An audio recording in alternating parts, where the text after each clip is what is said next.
Ma'am, ये जो उदित नेहरा पे एफआईआर हुई है, आप इस पे क्या कहना चाहेंगे? देखिए, जैसा काफ़ी लोगों को पता है कि जो ये तिराया है, एक गढ़ी को रास्ता जाता है, एक तिबरा के लिए आता है, तो उस तिराहे पर एक पार्क बना हुआ था। वो पार्क बहुत ही ख़राब स्थिति में था, घास वास उग रही थी, दीवारें टूटी हुई थी और लोगों को मतलब हमसे कई बार शिकायत भी की थी कि जब आपके निधि से यहाँ काम हो सकता है तो आप इसका जीर्णोद्धार करा लीजिए। तो हमने अपने प्रस्ताव के तहत अभी रिसेंटली उसका जीर्णोद्धार कराया था और उस जीर्णोद्धार कराने के बाद एक नियम है कि जब काम खत्म हो जाता है किसी भी निधि का हो, चाहे वो क्षेत्र पंचायत का हो, विधायक निधि हो, सांसद निधि हो, उसका एक पत्थर, सरकारी पत्थर लगाया जाता है जिसमें इंक्लूड होता है कि किस निधि द्वारा यहाँ पे क्या काम कराया गया है।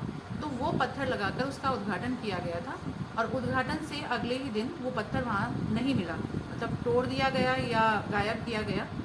तो हमारी तरफ से सरकार का पत्थर तोड़ने का एक फर्स्ट इन्फॉर्मेशन थाने में दी जाती है। तो मैंने एक तहरीर दी थी। उस तहरीर में जब मुझसे ये पूछा गया कि आपको किसी पे शक है या कोई आपको लगता है कि इसको नुकसान पहुंचा सकता है, तो मैंने उनको ये बताया है कि जब वो काम चल रहा था तो इस तरह के मुद्दे उदित राज नेहरा जी और वहाँ के जो प्रधान हैं और गौरव भाई हैं, उन्होंने उठाया कि आप यहाँ काम किस हक से करा रहे हैं, आपको यहाँ काम नहीं कराने देना है, कि हम तो यहाँ पे अपने स्वर्गीय पिताजी का मूर्ति लगवाएंगे और बोर्ड बनवाएंगे।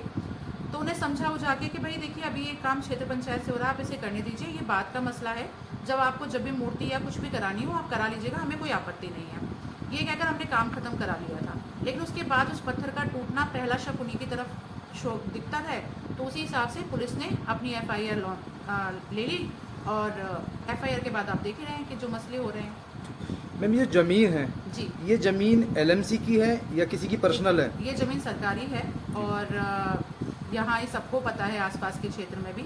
और बाकी ये जो भी चीज़ें हैं आप एक बार चाहें तो राजस्व विभाग से भी मालूम कर सकते हैं। मेरा सवाल आपसे सर, आप पर आरोप लगते आए हैं भूमाफिया का, तो आप इस पे क्या कहना चाहेंगे सर?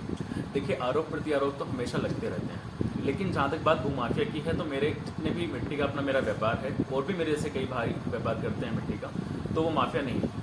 हमेशा से हमने सरकार से अनुमति प्राप्त करके ही अपना कार्य किया है, सारा एक नंबर में मेरा काम है। और जो ये बार बार आरोप लगाने और प्रत्यारोप लगाने का काम करते हैं, ये वो लोग हैं जो हमसे कहीं ना कहीं निजी स्वार्थ चाहते हैं। उनकी डिमांड्स रहती हैं कि हमें गाड़ी अवेलेबल कराओ, हमें कहीं धरना देने जाना है, हमें धरना दे रहे हैं, हम यहाँ इस जगह पे हमारे लिए खाना अवेलेबल कराओ। लेकिन मैंने कभी मेरी सरकार के खिलाफ कोई भी अगर व्यक्ति खड़ा होता है, चाहे वो कोई भी हो, मेरा भाई ही क्यों ना हो, मैं कभी भी उसकी मदद नहीं करूँगा और ना ही मैंने की है। और अगर भविष्य में इस प्रकार के आरोप प्रत्यारोप मेरे ऊपर लगाता है तो मैं उस पर मानहानि का मुकदमा जरूर करूंगा। अब तक हम सहन करते आ रहे थे, पहली बार जवाब दिया है और जब जवाब दिया है तो आगे भी जवाब देते रहेंगे।